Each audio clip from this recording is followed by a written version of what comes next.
Kadambari silks కళ్యాణం కమనీయం anniversary sale సందర్భంగా బెస్ట్ ఆఫర్స్ ఫ్లాట్ 50% డిస్కౌంట్.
ఒకవైపు ఆత్మీయ నేతని కోల్పోయి కిర్లంపూడి మొత్తం కన్నీటి సంద్రమైంది. ముద్రగడ పద్మనాభం గారికి అశ్రు నయనాల మధ్య నివాళులర్పించేందుకు వేలాది మంది తరలివస్తున్నారు. కానీ సరిగ్గా అదే సమయంలో ముద్రగడ నివాసం వద్ద ఊహించని పెను తుఫాన్ చెలరేగింది. కన్న తండ్రిని కడసారి చూసేందుకు వచ్చిన సొంత కూతురు క్రాంతిని కన్న తల్లే గడప దాటకుండా అడ్డుకుంది.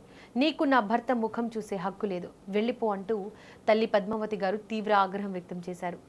అన్న కూడా చెల్లెల్ని లోపలికి రానివ్వకుండా నిరాకరించాడు. అంతటితో ఆగకుండా అక్కడున్న అభిమానులు సైతం క్రాంతికి వ్యతిరేకంగా నినాదాలు చేస్తూ నిరసన తెలపడంతో స్థానికంగా ఉద్రిక్త వాతావరణం నెలకొంది. ముద్రగడ పద్మనాభం గారు కన్ను మూసారన్న వార్త తెలియగానే ఆయన కుమార్తె క్రాంతి కిర్లంపూడిలోని నివాసానికి చేరుకున్నారు.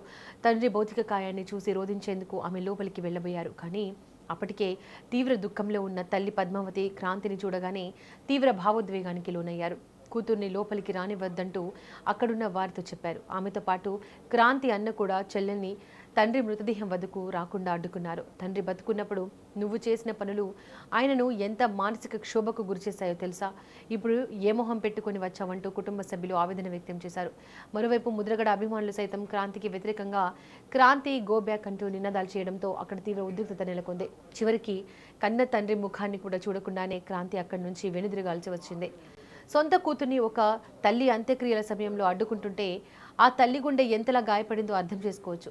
దీని వెనుక బలమైన కుటుంబ రాజకీయ కారణాలు ఉన్నాయి. ముద్రగడ పద్మనాభం గారు తన జీవితాంతం ఒక ప్రత్యేక సిద్ధాంతంతో ఆత్మాభిమానంతో బతికారు. కానీ గతంలో ఆయన కుమార్తె క్రాంతి తండ్రి నడిచిన బాటకి పూర్తిగా భిన్నంగా వెళ్లారు. ముఖ్యంగా రాజకీయ పరంగా ముద్రగడను ఆమె వ్యతిరేకించారు. ముద్రగడ 2024 ఎన్నికల సమయంలో వైఎస్ఆర్ కాంగ్రెస్ పార్టీలో చేరినప్పుడు కుమార్తె క్రాంతి మాత్రం పవన్ కళ్యాణ్ నాయకత్వంలోని జనసేన పార్టీకి కూటమికి మద్దతుగా నిలిచారు. ఈ నేపథ్యంలోనే తన సొంత తండ్రి ముద్రగడ పద్మనాభం గారిపైనే ఆమె బహిరంగంగా మీడియా ముందు విమర్శలు చేశారు. తండ్రిని తక్కువ చేస్తూ మాట్లాడడం, రాజకీయంగా ఆయనను ఇరకాటంలో పెట్టేలా ప్రకటనలు చేయడం ముద్రగడను మానసికంగా ఎంతో కుంగదీశాయి. జాతి కోసం ఎన్ని పోరాటాలు చేసినా తట్టుకున్న ముద్రగడ సొంత కూతురే మీడియా ముందుకు వచ్చి తనను విమర్శించడాన్ని భరించలేకపోయారు. అది ఆయన ఆరోగ్యంపై కూడా తీవ్ర ప్రభావం చూపించింది. ఇదే క్రాంతిపై ముద్రగడ భార్యకు కోపం తెప్పించింది. అందుకే ఇప్పుడు వారు ఆమెను ముద్రగడ భౌతిక కాయాన్ని చూడకుండా అడ్డుకున్నారు.